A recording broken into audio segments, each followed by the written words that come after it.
Hello everybody and welcome back to another video. We're finally here, the last stage of the Flamme Rouge Racing Tour Watopia, and we've got the 6 Horseman, a course that I said that I would never ever do again. It was the worst day on the bike I've ever had the last time I did this. It took almost 4 hours and it was just absolutely horrific. I bonked so hard. But you know what, here we are. And after stage 7, I'm currently sat 54th, so a little bit further down than I would like. But I did have a good stage 7, actually finishing second, so go and check that video out if you haven't seen it already. Now this course itself is super difficult. It's pretty much got all the climbs that are there in Watopia. So here we go. We've got the Zwift KOM first of all, which is actually a sprint segment. Then we move on to the Volcano here, which is a, I don't know, 7 to 10 minute effort. Then we've got the Epic KOM and the Radio Tower, which is brutal itself. And then we've got the Alpe. And then we actually go back to the Zwift KOM. So absolutely brutal this stage. And as I said before, last time it wasn't my best time that I've ever had on a bike. So I did plan things differently today. Now, as we come up the Zwift KOM, my plan was just to really keep with this front group. I knew it was going to kick off a little bit. And Dan, who has been going for the green jersey, or is going for the green jersey, he needed to go for this segment because he was sat in second place before this current stage. So I said to him, look, you go for it. I'm just going to sit in this pack, try and draft my way up here, and then, you know, hopefully I'll catch back on. But what I didn't want to do is I didn't want to burn all my matches, you know, on the first climb, considering this was going to take me, well, this whole race, you know, could potentially take me up to pretty much 4 hours on the bike. So that was the plan, and as you can see rolling through here, I do get back onto the front group, and I don't feel like I've really used too much energy, which was good. I made sure, you know, specifically for this race that I had a good fueling strategy, so I made sure that I kind of took all of my you know, energy drinks beforehand, had some caffeine beforehand, and just, you know, spaced out evenly, you know, my water and the carbs during the race. And you know, we're only 14 minutes in and we're almost coming up to, you know, two climbs done. Now once again, this is the Volcano, and I've done this earlier on in the tour, and I actually got dropped at the very top here. So I said to Dan, or we were talking on Discord, which by the way has really helped me throughout this race. We said that we're just going to sit at about 3 watts per kilogram up this one, and you know, if the pack goes away, it goes away. Now obviously, like all good plans, that went out the window pretty much straight away, and as you can see here, I'm at 4 watts per kilogram. I really didn't want to lose this group because we've got a little bit of flat, as you can see on the map, that comes, you know, after this particular climb. And, you know, sat behind people on the flat is just 3 watts. It's free, you know, energy savings. So I did say to Dan, and you know, Dan said the same thing. Let's just try and keep up with this this main group. And yeah, it didn't really kick off. I think, you know, other people had a similar kind of view that, you know, it's a long race and actually using all of our matches right now is probably not the best thing to do. But, you know, 2 climbs out of the 6 done. Pretty happy so far. You know, I have used a bit of energy. You can see a bit of red there at the bottom, but, you know, overall, I'm still in the front group and things are still, you know, I would say looking a bit better than they did last time. Now, on the Epic KOM, which is the next KOM, we're just coming up here, and it actually kicked off a little bit here annoyingly, so that was a bit annoying. Dan and I did say that this, you know, at this point we are going to stick to 3 watts a kilogram, and it doesn't matter if the actual pack gets away at this point because it's such an attritional race. You know, you're on the bike for such a long time that, you know, I didn't think I was ever going to compete, you know, with the top guys in my category anyway. So the best thing that I could do is just, you know, race my own race, stick with the people that are actually, you know, the same kind of ability as me, and then maybe form a little group and just, you know, just plod along until we get to the kind of Alpe and just see where the legs were at really. Now at this stage, legs were okay. You can see by the power graph that I am sat pretty much in, you know, between tempo and threshold, which was okay. I was taking a rest on the little kind of flatter bits, but I don't actually mind the Epic KOM, and this group that we had here were really good. We did have someone here from a team that Dan races with occasionally called Evo, and they were kind of pacing someone for GC. And it was just actually quite nice sat in this group. We were, you know, having a little chat. We weren't going, you know, crazy fast at this point, and it was much better than this time round rather than, you know, what happened last time. For all of those that watched last time, you'll know what happened. But basically, I was alone at this point. And it's so much better riding with a group of people because, you can draft a little bit. I mean, you won't get much draft, but, it's just easier to pace and it gives you a little bit of motivation. And Dan and I would say we were chatting on Discord, so that was another little bit of motivation. And I was making sure that I was fueling correctly. I was drinking all the way throughout. I was, having a little bit of caffeine, which was absolutely fine. And you know what? At this point round now, I'm actually feeling okay.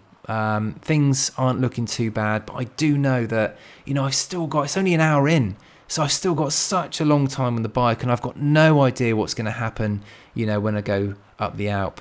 And that was actually what, broke me last time on this race. I got to the bottom of the Alp and I literally had nothing left. So in my mind, I'm kind of just, I've got one eye on that. In a previous Flamme Rouge racing tour as well, the Alp was on another course, and I managed to, I think, average about 240 watts at that point. So, I know I can do it in these races, but I just wasn't sure where the legs were going to be at. Especially, this is the radio tower climb now, which is probably the steepest. And it was, same old. Didn't really want to go over kind of 3.1, 3.2 watts. But I didn't want to lose the group once again because of the downhill. So Dan and I were just working, as hard as we possibly could here. And it was great, it was great working with Dan. It was great having a team this time to be able to talk to. And team not Poggy, as you can see there on the right-hand side. I've just really enjoyed having the team. It's been such a good laugh. It's been so motivational as well. Having a team of people. I know I've said this before, but here we go. We just crest the top of the epic. All good. Stay with that group. And now here we are. This is the real test now at the bottom of the Alp. And at this point, I was pretty nervous. I wasn't really sure how I would feel at all. But in a way, quietly confident that it couldn't really go much worse than it went last time. Now, Dan and I said that we were going to stick at 3.1 and, whatever happens, happens. I was quite interested in doing that and doing a negative split. But you know what our plans are like. They only work some of the time. But after the kind of first little turning or the first road up to corner number 21, plan is going okay, sat at just over 3.1 watts. And the legs were feeling good, the legs were feeling so good, in fact, that I pushed on a little bit and I was doing a little bit over 3.1. I was actually doing kind of around 250, 260 watts. And I was kind of pulling away, as you can see. Now, I had no idea that, or no kind of plan to go under 60 minutes, but it was around about the halfway mark that I was actually starting to gain on other people within my category. And, from being 30 something, I'm now, 25th. The power has been really steady. The legs felt so good. It was like completely different than what happened last time. And I'm actually catching people and passing people, which is a rare thing on this channel, but it is happening. And, for some reason, I just found my legs. They felt really good. The pacing was, really, really good at this. And it was the fact that I knew I could go at 3.1, and if I wanted to push on, I could do. So, I've made up quite a few positions, 21st at the moment, just coming up to turn 7. And, at this point I'm thinking, well, maybe I might get under 60 minutes. And I've not done that on the Alp for quite some time, to be honest with you. Even the last race that I did, which was a little while ago, I still didn't manage to do it in 60 minutes. And as we just come into the top here, I'm actually in 17th position. So my GC chances are actually improving quite a lot. The last kind of 4 or 5 turns were actually a little bit difficult. I started to flag a little bit, but, as we cross the line here, I'm really happy with that.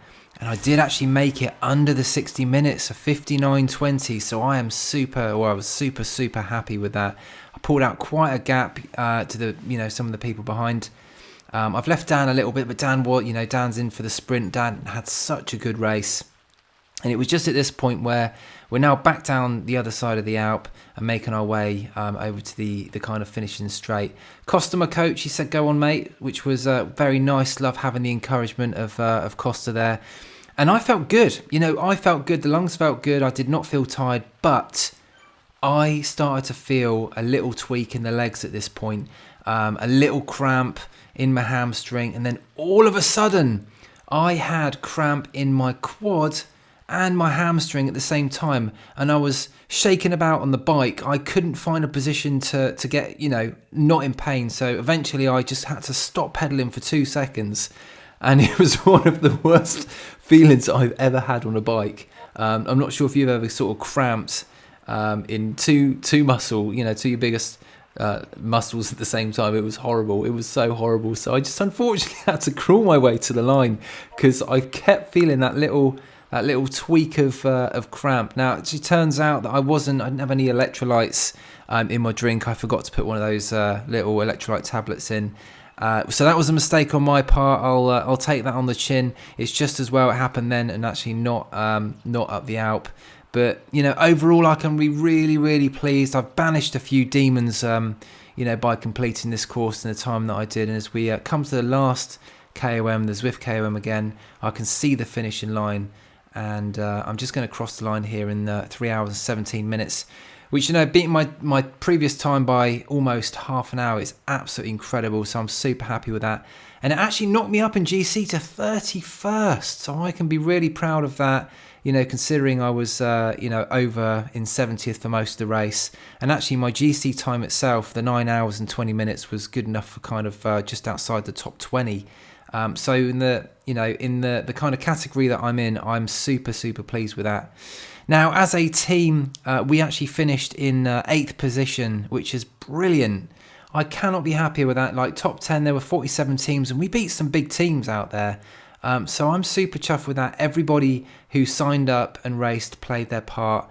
And, you know, notable mentions here, like Lee finished in 3rd place, had a really good last stage, really good. Dan, he got the green jersey. I was super pleased for him. Such a good effort. He absolutely owned that jersey all the way through. So mega congratulations to Dan. Super pleased to see him win that. And then we've got Eric Barthel, who finished in 5th position. He did really well in the last race as well. Really unfortunately not to finish top 3, but he can be super proud of that also. And then here's the actual team itself. So a couple of other mentions. So Chris finished in 31st position, did all the stages. And we got Bernie, who also finished all the stages. Superb job. But just anyone and everyone. Dan Ackerman also finished the race. Took him 4.5 hours, but he also finished all the stages. But anyone that's, you know, every single name there that's made a contribution, thank you so much. It's been amazing to have you as part of the team. I've really enjoyed it. I never thought we would, you know, get as many there as we've got, but it's such an enjoyable, you know, week and a bit of racing. So thank you so much for all of you that are involved, and thank you for watching as well. I really appreciate everyone that watches, likes and subscribes to the channel, and we'll just keep this going. We've got another one soon, but I've really, as I say, really enjoyed this. Thanks for watching. I'll see you on the next one.